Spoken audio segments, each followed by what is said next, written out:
आदिवासी शब्द का प्रयोग किसी भौगोलिक क्षेत्र के उन निवासियों के लिए किया जाता है जिनका उस भौगोलिक क्षेत्र से ज्ञात इतिहास में सबसे पुराना संबंध रहा हो। तो आज हम बात करेंगे इन्हीं आदिवासियों के बारे में और जानेंगे इनसे जुड़ी कुछ महत्वपूर्ण तथ्यों के बारे में। तो चलिए शुरू करते हैं। तो सबसे पहले बात करते हैं मीणा जनजाति। राजस्थान में आदिवासी जनसंख्या की दृष्टि से मीणा जाति का प्रथम स्थान है।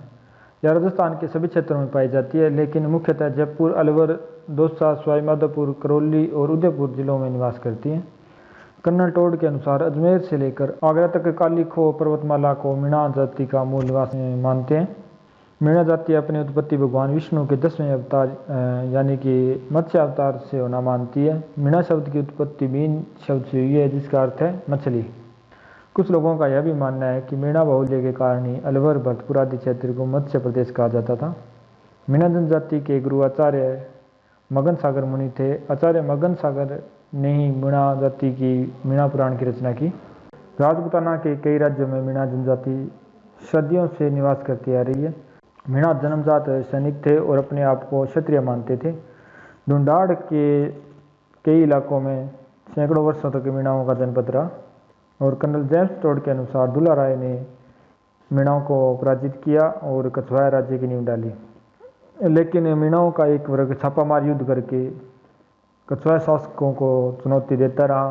तब कछवाया शासकों ने इन्हें संतुष्ट करने के लिए कृषि करने के लिए भूमि आवंटित की और इस प्रकार अधिकांश मीणा कृषि करने लग गए और ये मीणा जमींदार मीणा कहलाए। इसके अलावा कुछ अन्य मीणाओं का वर्ग लड़ाई के रास्ते पर ही चलता रहा और उनसे शासकों ने समझौता करके उन्हें राज्य में शांति व्यवस्था की जिम्मेदारी सौंपी। ये मीणा चौकीदारी का कार्य करते थे और बदले में गांव वालों से चौथ वसूला करते थे। ये मीणा चौकीदार मीणा कहलाए। इस प्रकार मीणाओं के दो मुख्य वर्ग बन गए, एक जमींदार मीणा जो कृषि करते थे और दूसरे चौकीदार मीणा जो चौकीदारी का काम करते थे। इनके अलावा जो चमड़े से संबंधित व्यापार करते थे वो चर्मकार मीणा कहलाए। जो भैंस का मांस खाने वाले मीणा थे वो प्रतिहार या पड़िहार मीणा कहलाए और जो राजपूतों से संबंध रखने वाले मीणा थे वो रावत मीणा कहलाए और अन्य जातियों से विवाह संबंध रखने वाले मीणा सूरते वाला मीणा कहलाए। और आगे बात करते हैं इनके विवाह की। प्राचीन काल में मीणा जाति में ब्रह्म विवाह, राक्षस विवाह और गंधर्व विवाह का प्रचलन था, लेकिन वर्तमान में अन्य जातियों की तरह ही रीति रिवाजों से इनके विवाह होते हैं। इनमें बाल विवाह का प्रचलन है, लेकिन गौना वयस्क होने पर ही किया जाता है। मीणाओं में नाता प्रथा भी प्रचलित है। इनमें तलाक की प्रथा को छेड़ा फाड़ना कहा जाता है और इस प्रथा के अंतर्गत पुरुष नई साड़ी के पल्लू में रुपया बांधकर उसे चौड़ाई की तरफ से फाड़कर पत्नी को पहना देता है और ऐसी स्त्री को समाज द्वारा परित्यागिता माना जाता है। जब कोई पुरुष किसी अन्य पुरुष की स्त्री को भगा कर ले जाता है तो उसे जुर्माने के रूप में राशि चुकानी पड़ती है, जिसे झगड़ा राशि कहा जाता है और इस राशि का निर्धारण पंचायत द्वारा किया जाता है।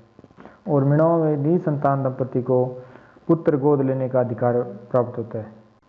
आगे बात करते हैं इनकी पंचायत की। मीणाओं में सबसे बड़ी पंचायत 84 पंचायत होती है। मीणा जाति के गांव ढाणी कहलाते हैं और गांव का मुखिया पटेल कहलाता है।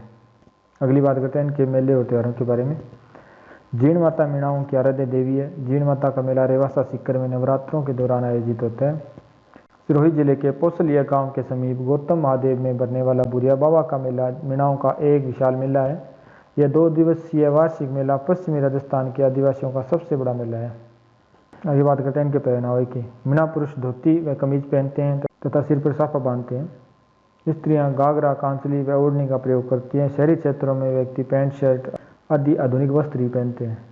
मीणा जाति के देवी देवताओं को बुद्ध देवता कहा जाता है। मीणा जनजाति जनजातियों में सबसे संपन्न तथा शिक्षित जनजाति है।